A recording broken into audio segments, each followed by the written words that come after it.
Laba diena. Hello, everybody. I don't know which language we have to use, but anyway, probably the best I will use what I can do.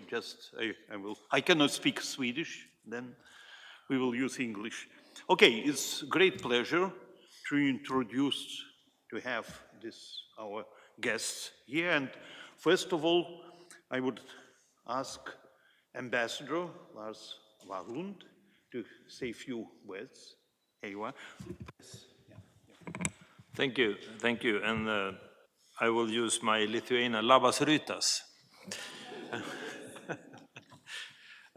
Thank you, and it's a special privilege and a great honor for me to introduce Bengto Jangfeldto, whom I also know personally.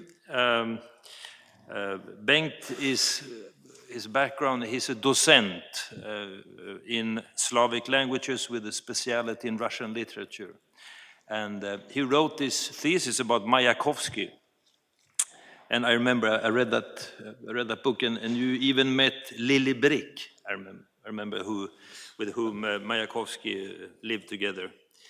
But for the general public in Sweden, he's most known as an author and has written several biographies about prominent people and award-winning ones also.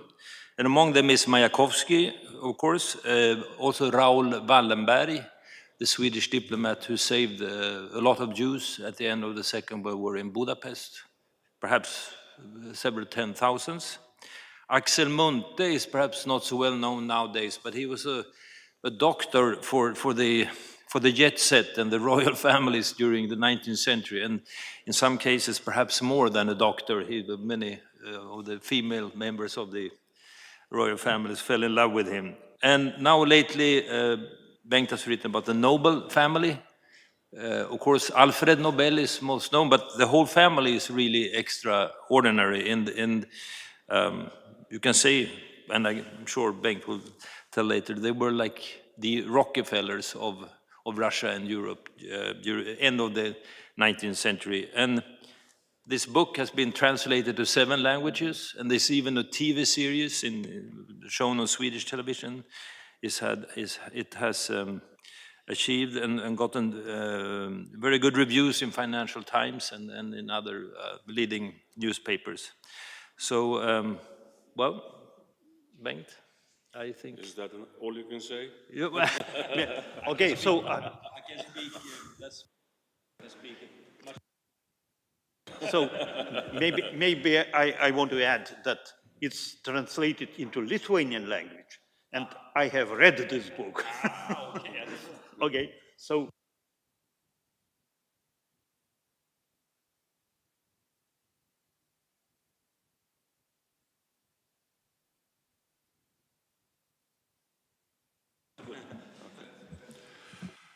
Can you hear me if I speak like this? Thank you very much. If I should add something, it might be of some interest to you, since we are in Vilnius, that I've also written a book about a Russian poet who loved Vilnius and Lithuania, Josef Brodsky, which has been, well, all of my books have been published in Russia and in Russian. So thank you very much for having me here. It's very nice to talk about the Nobel family. I've never before given a lecture where I can see myself as the first listener over there, but I'll try to forget that. Since we are in an academic milieu, I should perhaps say something about the background. Well, let's start now. If I can perhaps, yes. You know, the Nobel is a family name that is world famous. It's one of the most highly valued, I suppose, trademarks in the world. To get the Nobel Prize is something else than getting any other scientific or literary prize.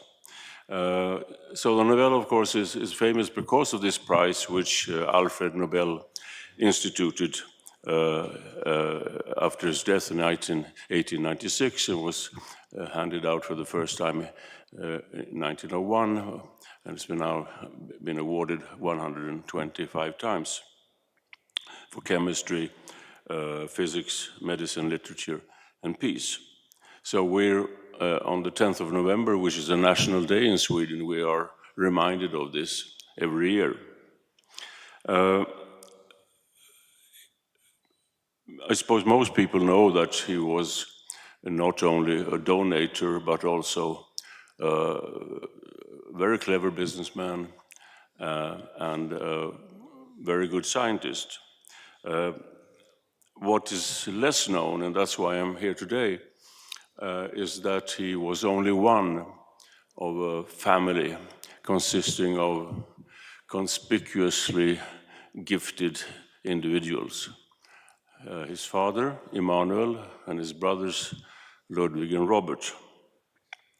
And the invention of the method which made him famous was made in close cooperation with his father, Immanuel.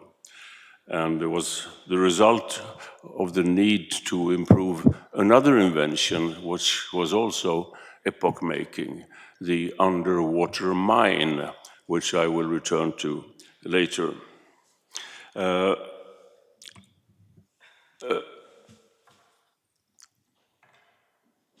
5, 6, 7, 8 years ago, the Swedish Center for Business History, which is a very interesting organization, initiated a project to digitize and collect materials about the Nobel family all over the world.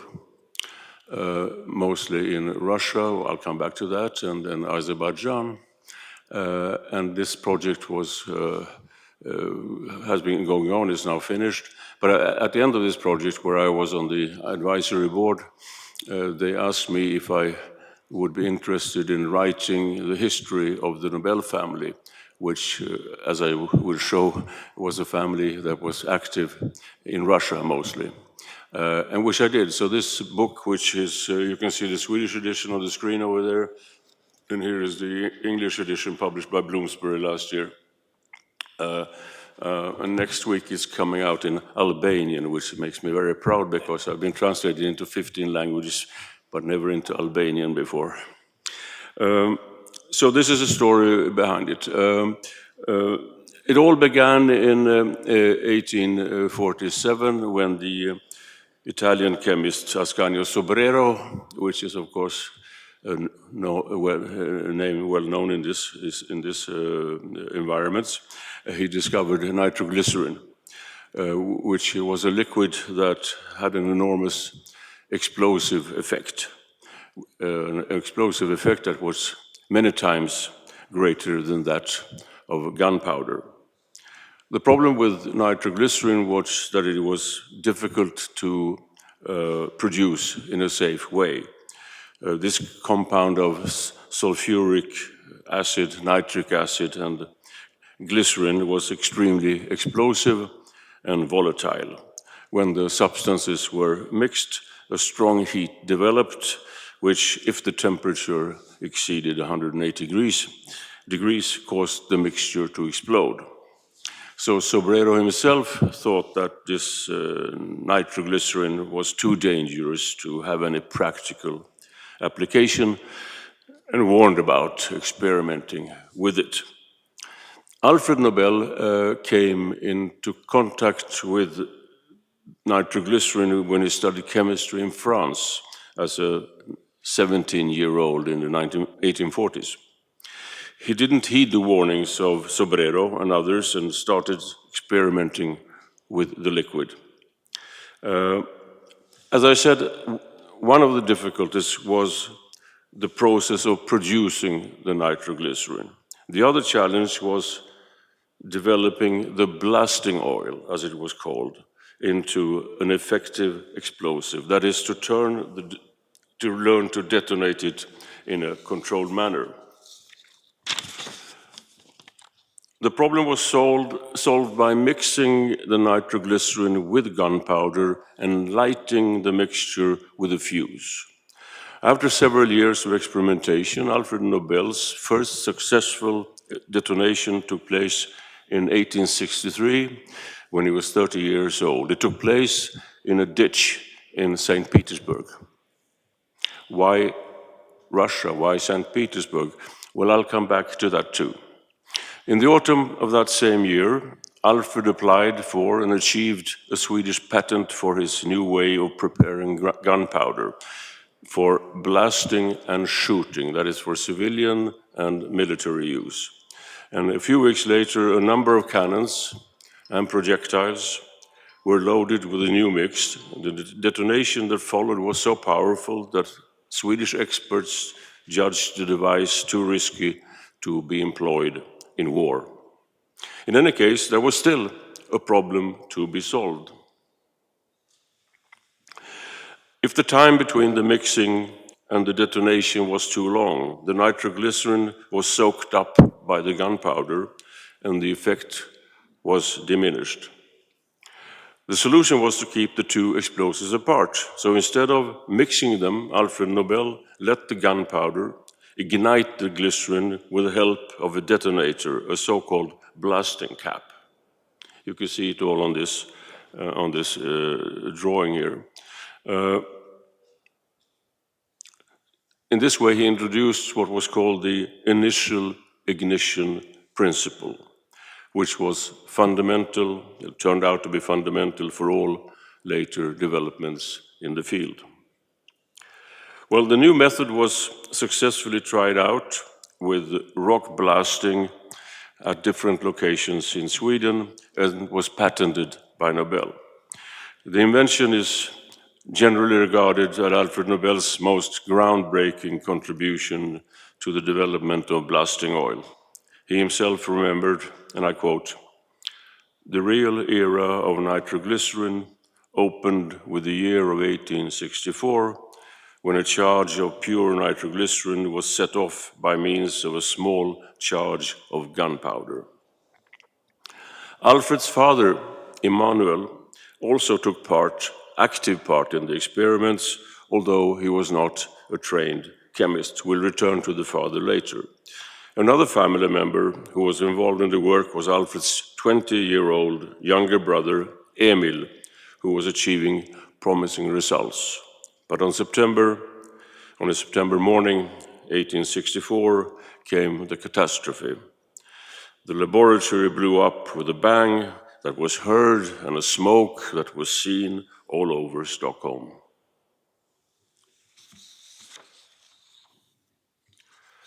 This house you can see on this drawing from the time is still standing in Stockholm. Among the dead were Emil and several other people. It was he and a young colleague who had caused the explosion during an attempt to simplify the preparation of nitroglycerin. Through carelessness, the temperature had exceeded the critical level of 180 degrees, where the nitroglycerin self-ignites.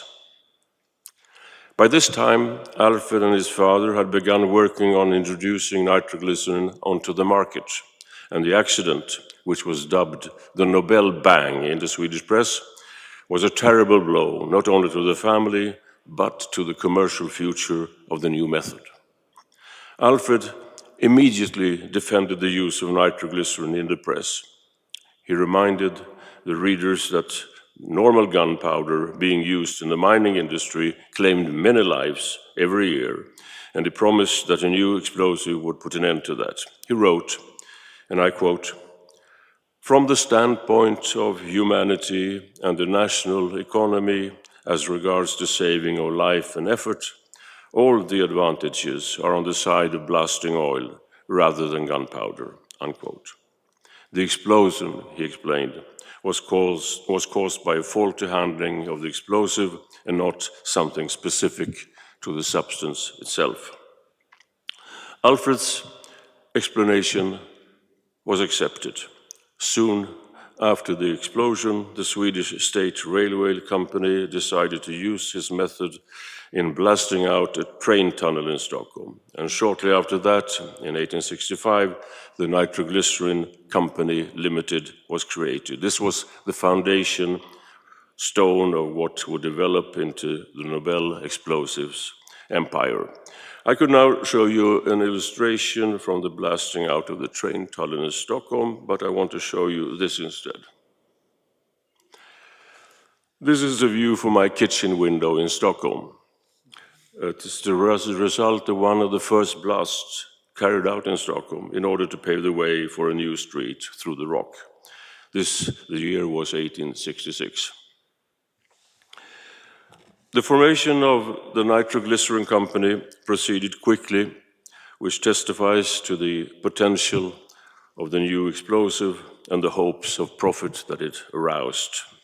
In 1865, factories were built in Norway and Germany, and the following year, the United States Blasting Oil Company was set up in New Jersey, not far from what is today the western end of the Washington Bridge. After 3 years, however, the factory was destroyed by explosions and the company stopped its production. Explosions took place not only in America, but in other places as well, causing deaths and legal problems for Nobel. Nitroglycerin was not only difficult to produce and detonate, but it was also very dangerous to handle and transport. This problem was solved more or less by chance during Alfred Nobel's time in Krümmel, on the banks of the river Elbe, 30 kilometers from Hamburg, where he had set up his German factory and where he lived for 8 years. The ground there consisted largely of sterile sand called kieselgur, or diatomaceous earth, as it is called in English. It's a form of petrified algae, as fine as powder. This proved to be the absorbent he needed to turn the liquid nitroglycerin into a safe explosive. The new substance, which was practically risk-free to handle, was given the name dynamite, from the Greek dynamis, which means, as we all know, power. This was later improved further with Nobel's invention of gelignite, or blasting gelatin, an explosive material that was even more stable and can also be used underwater. Alfred Nobel had thus, in 5 years, from 1863 to 1867, made 3 major inventions that made nitroglycerin possible to use as an explosive. 1, the blasting cap, 2, the initial ignition, and 3, dynamite. The rest is, as we say, history. Accidents still occurred, but Alfred Nobel's invention conquered the world. Within a few decades, dynamite was used everywhere. For example, during the construction of the world's 3rd longest tunnel, the St. Gotthard in Switzerland.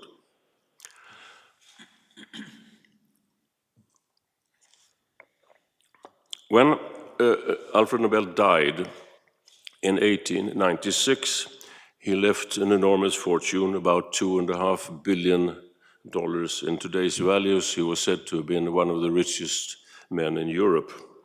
This was used to create the Nobel Foundation and the Nobel Prizes. Well, why did he decide to devote all his money to charity and not give it away to his relatives? Well, first of all, Alfred Nobel was an idealist and believed that money should not be inherited. In fact, he declared himself to be a social democrat in economic matters. Also, the late 1880s was the era of important scientific breakthroughs, and he was a scientist himself. As for the prize for literature, Alfred Nobel was a voracious reader who was fluent in 5 languages and dabbled in writing plays and poems himself. But the Peace Prize, after all, as one historian has put it, Nobel's name was associated not with the arts of peace, but with the arts of war. Among his 355 patents were not only dynamite, which was used both in construction and in warfare, but also several others associated with war. For example, smokeless gunpowder called ballastite. At the time of Alfred Nobel's death, he owned and had interests in nearly 100 factories around the world that produced explosives and munitions. Alfred Nobel never spoke publicly about the Peace Prize, but it may have been inspired by a case of mistaken identity.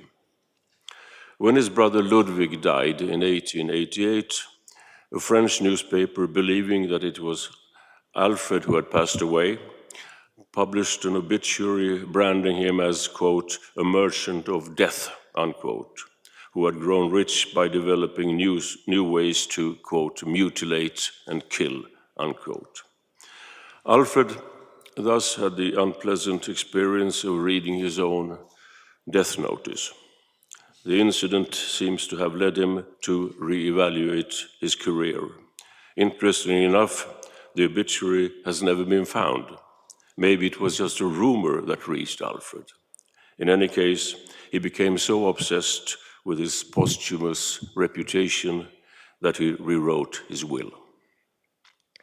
Well, the story of Alfred Nobel, his last will, and the Nobel Prizes is quite well known. What is less known is that a big chunk of his fortune consisted of capital invested in Russia.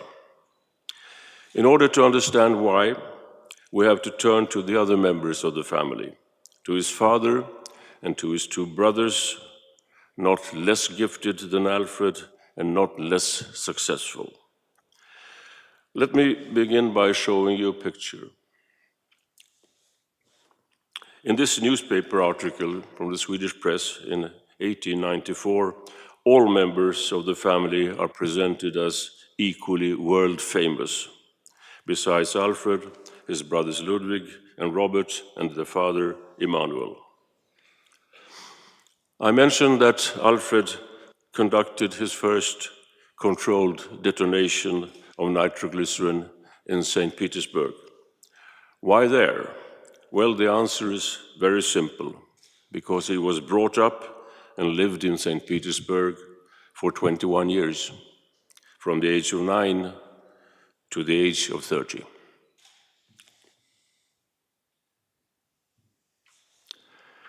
It began with the father, Emanuel, who was a universal genius, architect, inventor, designer, engineer. He built Sweden's first pontoon bridge. Sorry. Okay, I'm sorry, it was the wrong. Pontoon bridge, he designed private houses. He founded Sweden's first rubber factory and made inventions for the armed services, including rubber-lined, watertight knapsacks or rucksacks for the soldiers. All this with only a few years schooling behind him. Here we see one of the houses is still standing in Stockholm, which he designed in the 1820s. His own drawings too. He's a very, very good draftsman. Here is the pontoon bridge that is constructed in 1832, which stood there until 1916 when it was substituted by another bridge. And these are his rubber bands. I mean, rubber became very popular in the 1820s, you know, that's why we call a raincoat a Macintosh, right? Because it was a Scotsman, a Macintosh, who invented it. And here you have the samples of Emanuel Nobel's tissues for coats, shoes, and slippers, which are kept in the National Archives in Stockholm. I think I was the first one to have a look at them since they were deposited there in 1836. They're in very good condition, as you can see. The problem with rubber, just within parentheses, of course, was at this time it couldn't be vulcanized. So the problem was that when it was hot, it melted, and when it was very cold, it became so stiff that you couldn't use it, right? And it had a terrible smell to it. So, I mean, this was not a success story, but he tried to do anything he could in order to make some money because he was a very good inventor. He was an extremely talented man, but he was a very poor businessman. And in 1837, he had to leave Sweden following a bankruptcy, otherwise he would have been arrested. So his wife, his family, his wife Andriette, his sons Robert, Ludwig and Alfred, and a daughter who later died, were left behind in Stockholm, and he went to St. Petersburg. First he came to Finland, which was at the time a grand duchy within the Russian Empire, spent a year in St. Petersburg, and in 1838, by Christmas, he arrived from Turku to St. Petersburg. As you know, from the time of Peter the Great, at the beginning of the 18th century, foreigners had been encouraged to move to Russia in order to help further industrial development.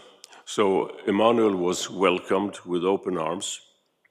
Unlike the Swedish army, the Russian one showed great interest in his watertight rucksacks, which, when they were turned inside out and filled with air, could function as pontoons, And bridges were made.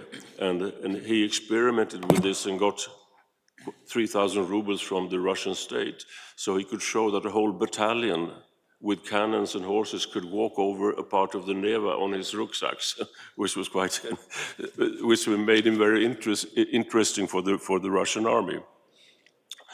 His main invention, though, was not the rucksacks, but the underwater mine, which he had started experimenting with already in Sweden and in Finland.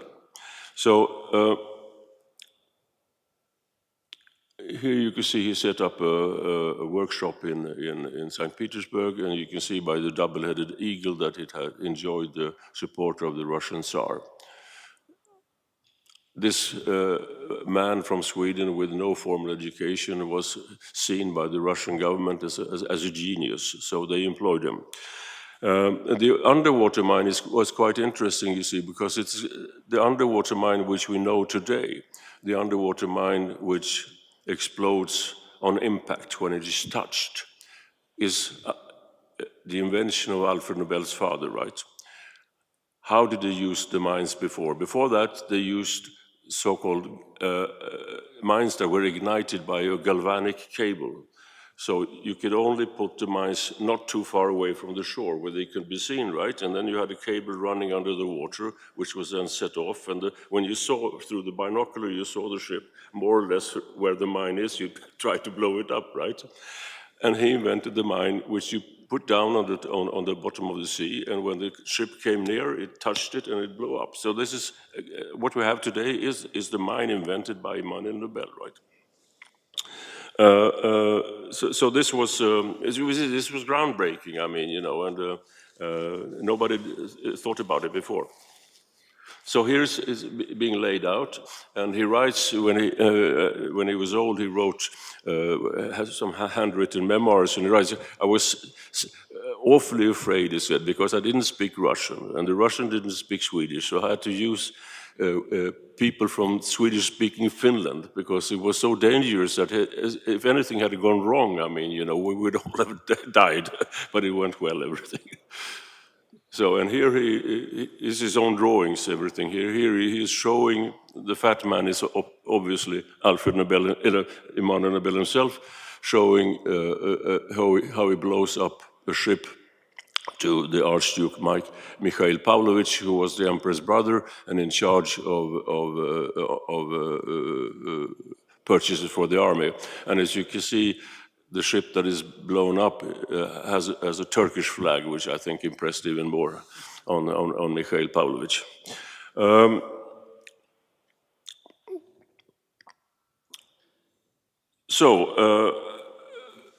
The Russian government bought the patent to the underwater mine from Emanuel Nobel for 5,000 silver rubles.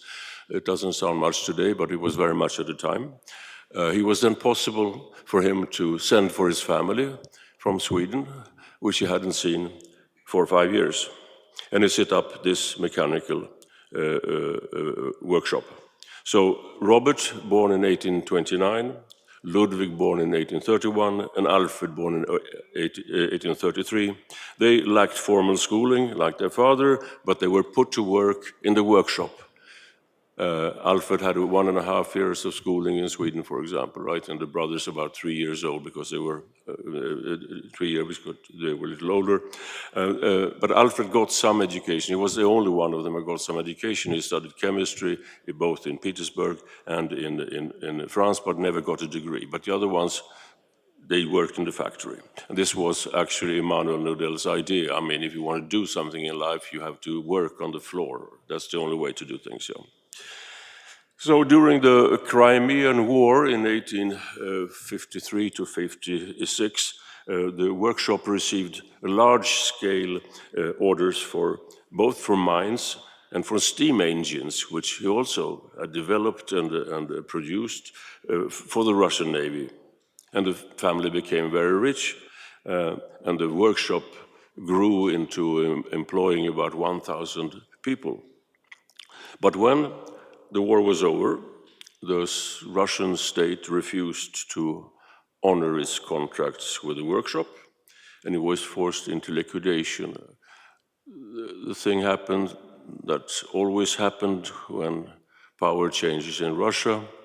The new emperor didn't want to honor the contracts of the old emperor, and so on and so on. And the problem for the Nobels were, of course, that there was only one institution that could order anything in Russia because there was no developed capitalism, and that was a state, right? So he was forced again into immigration. He had left Sweden in 1837. Now he left, after 22 years, he left Russia in 1859 with his wife and his younger son, Emil, who died in the explosion, who was born in Petersburg. But Alfred, Robert, and Ludwig stayed on in order to try to save what could be saved of the factory. Well, because of the good reputation of the Nobel name, the bankruptcy was not too severe. And Ludwig, who was the one who was mainly in charge, was able to rent and subsequently buy a small mechanical workshop on his own.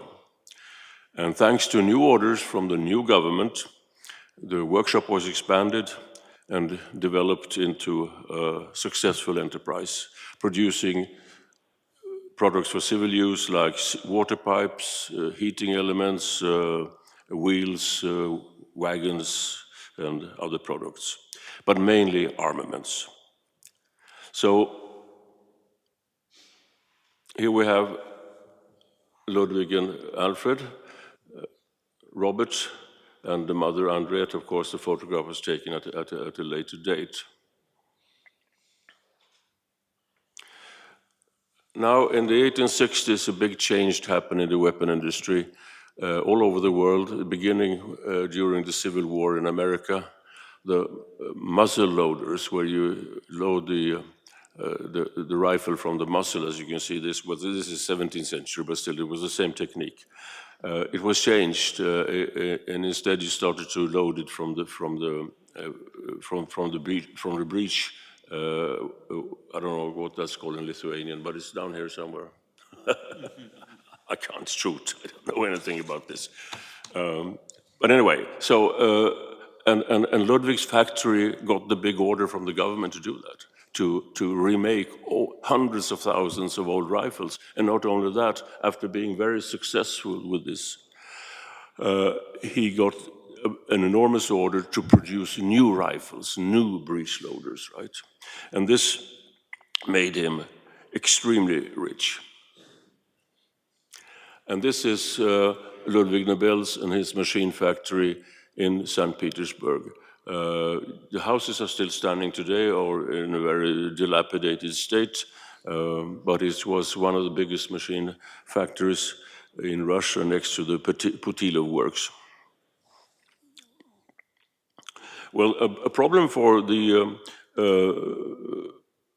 backward in Russian industrial sector, I mean, there were 12 mechanical workshops in the whole of Russia, right, was the lack of workforce. A large part of the population, almost half of the population, were serfs, and the rest of the population has very bad education. They were illiterate and can only be used for simple tasks. So Ludwig had to import all the engineers, all office workers from Germany, from Sweden, from Swedish-speaking Finland, and so on. In order to remedy the situation, Ludwig introduced something which was quite new in Russia. He built schools for the workers' children, for example. He built hospitals. And what he did for the skilled workforce was also interesting. He introduced profit sharing already in the 1860s. So the engineers and the office workers got 40% of the profit, which was revolutionary, not only in Russia. And this brought the Nobel name a deserved reputation as industrial reformers. Now, Ludwig, who we see here, remained in Russia for the rest of his life. Alfred returned to Sweden in 1863 in order to continue his work with nitroglycerin with his father, which I told you about in the beginning. The third brother, the oldest brother, Robert, was just as talented as his brother, but had a very unbridled temperament that tended to upset his business plans. But in 1873, at the age of 44, his luck changed, and it was to change the fate of the whole family. Ludwig needed wood for the rifles, for the rifle butts. And this wood, the walnut tree, grew in the Caucasus. And he said to Robert, "Look, Robert, if I want you to go down and organize your own company and organize, you know, the whole production of wood for the rifles and all." And he came down to the Caucasus, and he understood immediately that the Russian state woods were in such a bad shape that nothing could be done. There was no money to be made here, and he couldn't import it from Persia, which would have been easier because the Russian state had decreed, just as Putin did, import zamещение, which means that nothing could be bought abroad, right? So that had to be done. So he left the whole thing, but he came down, and this is an interesting date, he came down to the Caucasus, to Baku, in March 1873. This was 2.5 months after January 1st, 1873, which was a very important date in Russian oil industry. That's when the Russian state relinquished its monopoly on oil land, right? So Robert came too late to buy oil land, but he happened to be on a ship with 2 Dutch brothers who told him the whole story. And they were, you know, they had this little oil factory, but they didn't have the money to develop it. So Robert comes down, he understands immediately the potential of oil, right? So he writes to his rich brother in Petersburg and says, "Look, here is the future," right? So he buys this little oil factory. Here we have the Caspian Sea, you have Baku, and there were, you know, he understood immediately there are some logistical problems to be solved, and if these logistical problems are solved, we will soon have a monopoly ourselves, the Nobel family. So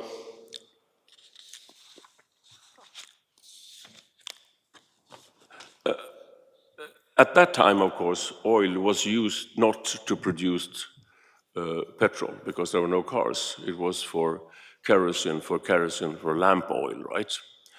Because Russia was dark in the winter, and the oil was transported on the Caspian Sea up through the Volga to Petersburg and Moscow, all other cities, right? And there were enormous logistical problems because, I mean, they needed the oil in the winter when the Caspian Sea was frozen, the Volga was frozen, and there were other problems as well.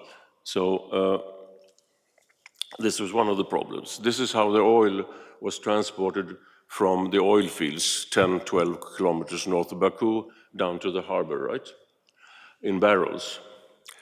And the transport was more expensive than the oil that the mules were carrying.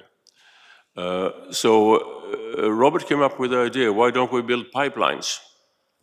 And he tried to persuade the other Russian manufacturers of oil to take part in this project, but they thought it was too risky, it sounded too modern. So Robert, with the help of his brother Ludwig, they built the first pipeline and then started charging the other oil producers a lot of money for them to use it instead.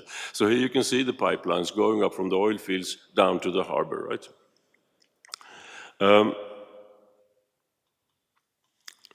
So this was one of the problems, taking the oil down from the fields, down to the harbor, and then oil was previously transported in these barrels on sailing ships, right, on the Caspian Sea.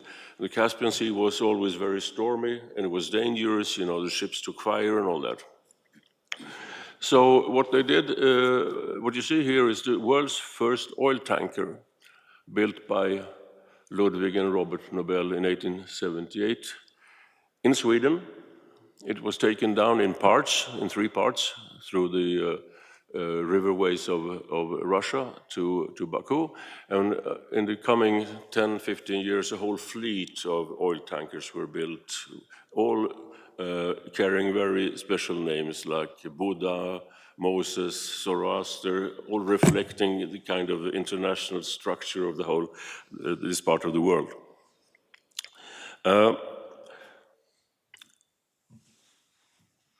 So now what's called in Russian the Nobel, the Bratya Nobel, the Nobel oil company was founded, and it would be second to Standard Oil, the biggest oil company in the world. In 1880, Robert left Baku for health reasons and returned to Sweden. He died in 1896, the same year as Alfred. And after Ludwig's death in 1888, the family business was run by Ludwig's older son, Emanuel, and his other son, Karl. Karl died a few years later, and everything was taken over by Emanuel. I say everything. Everything was the machine factory, one of the greatest and biggest in Russia, and the oil industry, one of the biggest in the world, right? Now, Emanuel did not have the inventive genius of his father or uncle or grandfather, but he was an exceptionally talented businessman. And under his leadership from the late 1880s and on, the Nobel industrial empire grew into one of the most powerful in Russia. For example, they had the monopoly to produce diesel engines in Russia, which became extremely profitable, of course, especially during the First World War. Like his father, Ludwig was also a social reformer. Here are the houses he built for the workers in Baku and in Petersburg. And the Petersburg houses are still standing there. They were flats with 3 rooms, central heating, bathrooms, and all that. And this was at the beginning of the 20th century. He also founded schools and everything like that.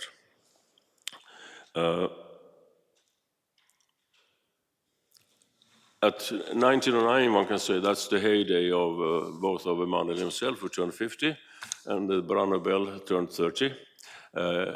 Because the oil company was founded in 1879. And when you look through these, there were spectacular books made with all the lists of people who attended the ceremonies. You can see how big Nobel was. I mean, you know, almost the whole Russian government was there, right? There were telegrams from the kings and the emperors around the world, right? Well, oil is important, as we know today, right? From everybody. So this was the big moment, and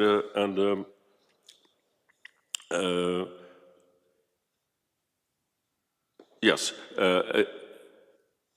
In 1914, when the war broke out, Nobel's oil company, only the oil company, not the machine factory, was the highest valued company on the Russian stock exchange. The war turned out to be extremely profitable because the diesel engines they produced for the Russian army, the oil that was used by the Russian army and transported on the vessels owned by Nobel, so they became even richer. But as you know, what happened in 1917 swept away everything in one go. All Nobel enterprises were nationalized, the oil business as well as the machine factory, and the family were forced to leave Russia, where they had worked and lived since 1838. Well, you may, since we're all feminists, I have to ask this question: where were the women in the family? There were women, and they played an extremely important role in keeping the family together. Emanuel's wife, Henriette, took care of the family while her husband was away for 5 years and had to carry a heavy burden all her life with 6 children, of whom 3 died young. Their son Ludwig had 19 children, of which 12 survived to be grown-ups. And they were mainly taken care of his second wife, Edla. These were extremely strong women, but they had no professions. The only woman in the family to get an education was Ludwig's daughter, Marta, who became a doctor, against the will of her brother, Emanuel, who was her guardian. I mean, a woman had to have a guardian at the time. They had no rights. And with the help of the family's money, she also supported the development of medicine in Russia by financing, with the family's money, a surgical clinic in St. Petersburg. Now, in the Soviet Union, the Nobel name was, of course, plunged into oblivion, but it's been reappraised since then, as you know, since the fall of the communist state.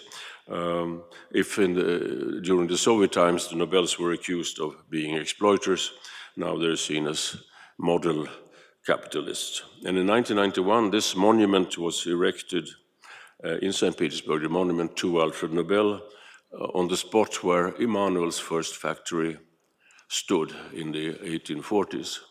And you see on the other side of the river, a higher building. Next to this high building to the right is Ludwig Nobel's factory.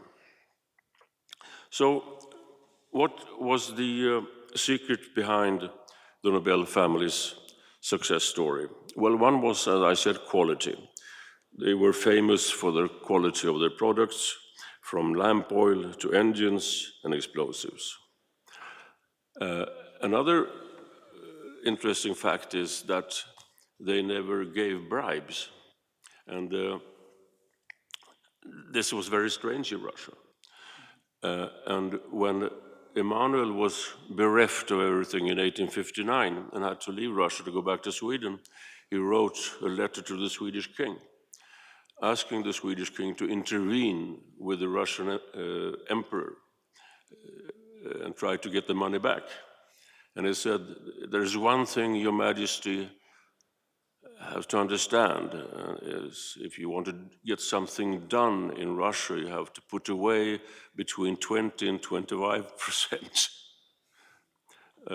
to other people, so to speak, right? I don't think Your Majesty understood that, but I think it's 30% today. Well, this was one, the quality was one thing. The other thing was, the other explanation for the success was of a more human nature. The 3 brothers and their father, they combined in one person an inventive genius with that of an entrepreneur and risk taker, which made it possible for them to run the businesses as family businesses. And this in turn made the Nobels a very tight family, which is another explanation. They always helped each other when needed. One example, when the oil company was founded in 1879, Alfred invested in it, not that much, but he never took any active part in the running of the business, except once, in 1886, when the company was on the verge of bankruptcy because of Ludwig's overspending. Alfred was deeply critical of Ludwig's handling of the problem. And the letters that were exchanged show that they were really, it was a very bad conflict. But eventually he saved the company by letting his dynamite shares in Paris be used as securities. Fueling this solidarity was the brothers' determination to rehabilitate their father, who had been down and counted out twice, and to honor the name of Nobel. In a letter to his brother Robert during this conflict with Alfred, Ludwig wrote, "Mistakes and miscalculations may have occurred, as in all human endeavors, but they have never been able to reach the root of that feeling that unites us. And this feeling is something that signifies strength and success.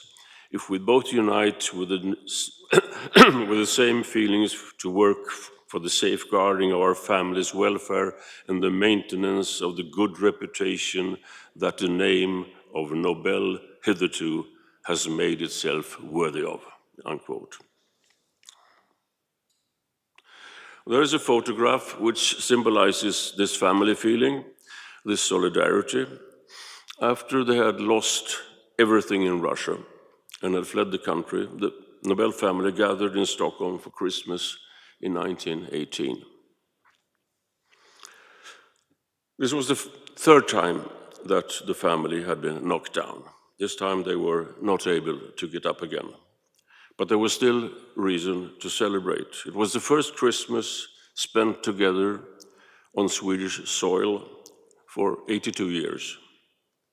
And more importantly, not one single family member had fallen victim to the communist regime's thirst for blood, although as capitalists they were fair game.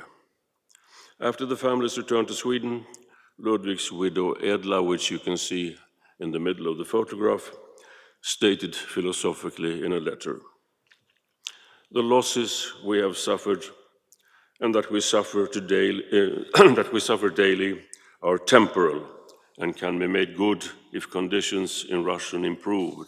But we have the great fortune of being together. None of those who are dearest to us are missing, and that is happiness," unquote. It was indeed an extraordinary family. Thank you.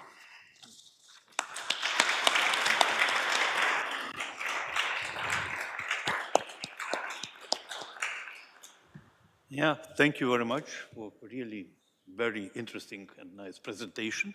Maybe somebody is willing to ask something, if there are. Yes, Andres.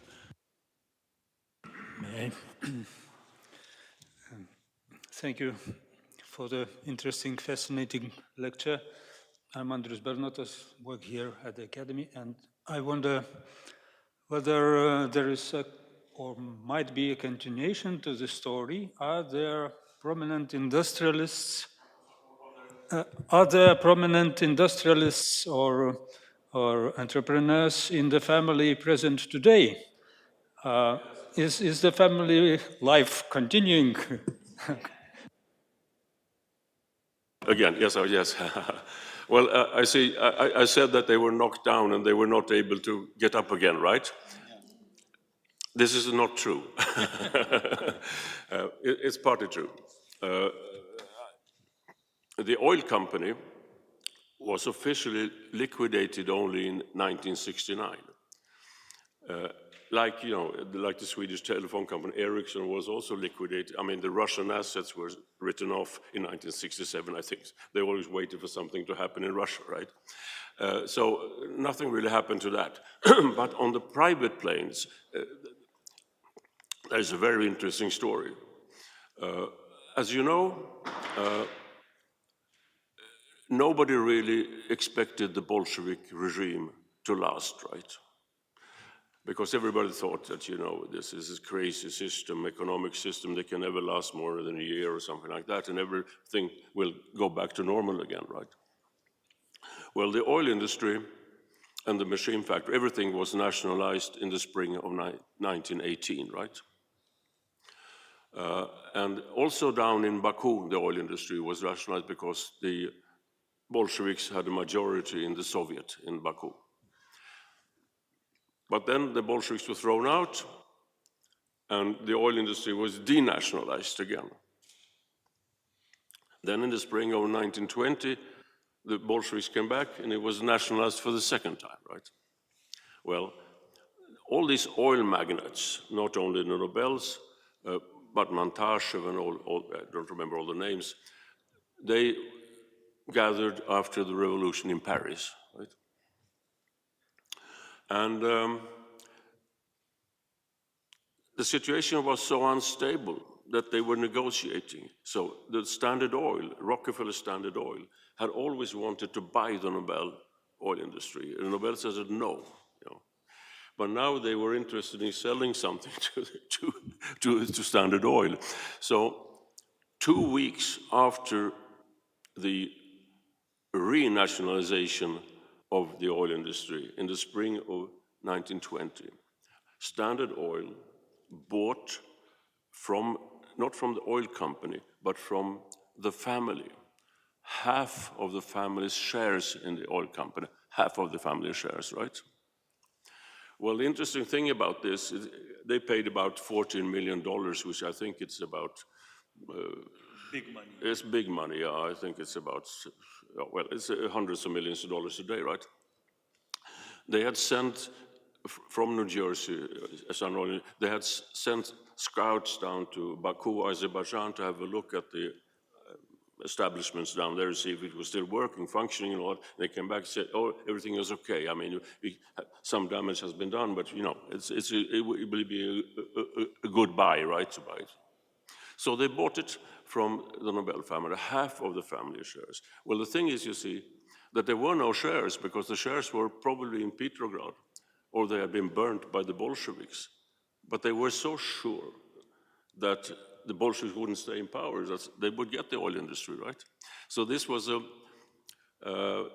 of the worst deals probably ever made by Standard Oil, but it was the best deal that the Nobel family had ever made because it's called the American inheritance in the family story. So they got, well, hundreds of millions of dollars in today's world, which was distributed among the family members, right? But the Nobel family is very big. I mean, you know, as I said, Ludwig had 19 children, who 12 died. And I mean, you know, and there's the family association too. And they control some of the, well, the legacy. I mean, so when I was doing my research, I had to have the permission of the family to look into the correspondence and all that. Some of it is, most of it is in the National Archives, but quite a lot, especially the family correspondence on which the book is mainly built, I would say, is in private hands, right? Yeah. So it was fortunate. And also I know exactly what they lost privately in Russia, because in 1919, the Swedish government opened the so-called Russian Commission, which asked every Swede who had lost money in Sweden, every company in Russia who had lost money or assets in Russia, to fill in a blank how much they had lost, right? So we know exactly that every single member of the Nobel family was a billionaire, right? Well, had been billionaires, right? But at least they got something. And also they had some money, of course. The oil company had some money in distribution channels in Western Europe and all that, and shipping and all that. So they were never poor, but it cannot be compared to what the kind of money they had while they were in Russia. That's Yeah, thank you. It's clear that rich people afterwards, they don't need to work too much. They can just live on money and keeping them. Yeah, probably. Okay, maybe some more questions? Yes. Thank you, Bengt. Perhaps you should tell the story at why the Nobel Prize ended up in Sweden. It was very close that it became a French prize. Italy. Yes. Well, that was because, I mean, Alfred Nobel died in San Remo, yeah? He had been living in France and so on, and it was decided that there was a fight with the Swedish and French government, actually, with the Swedes won, because there was a rule that the man has his home where he has his horses, and Alfred had his horses in Sweden, and these horses were a gift from his nephew Emanuel Nobel in Petersburg, Russian horses, Orlov horses. so Sweden won. So, if there are no, yes. No, thank you very much. Very interesting. I just have a question about Alfred's his will. What did the rest of the family say about him giving out money to not within the family? I write quite a lot about that in the book because it has to be mentioned. There was several problems with the will, of course. I mean, because he just these institutions who were supposed to handle all this money weren't ready to do this. I mean, there were no traditions, and the king was also very kind of reluctant. That was one thing. But the other thing was that Emanuel's family, which you see on this picture, they were very much in favor of the will. And Emanuel, who you see on the left here is an old man already, and he was prematurely aged. He was the one who said to the family, I mean, when Alfred died in 1896, the family was still in Petersburg, right? And he assembled the family and said, if we don't follow Uncle Alfred's will, I mean, people in the future will never forgive us, right?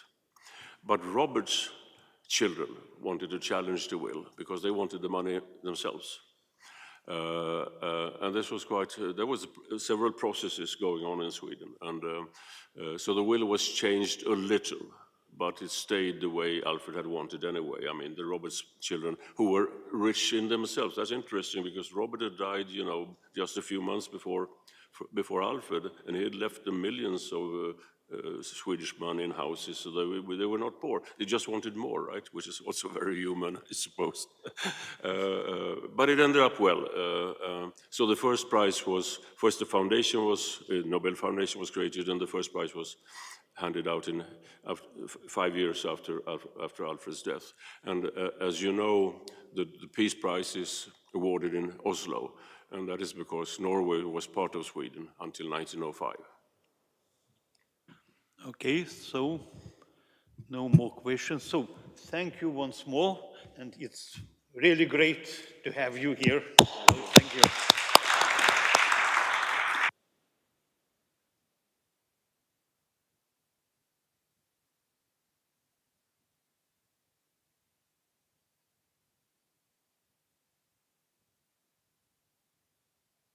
And if you want the Nobel Prize, you turn to me.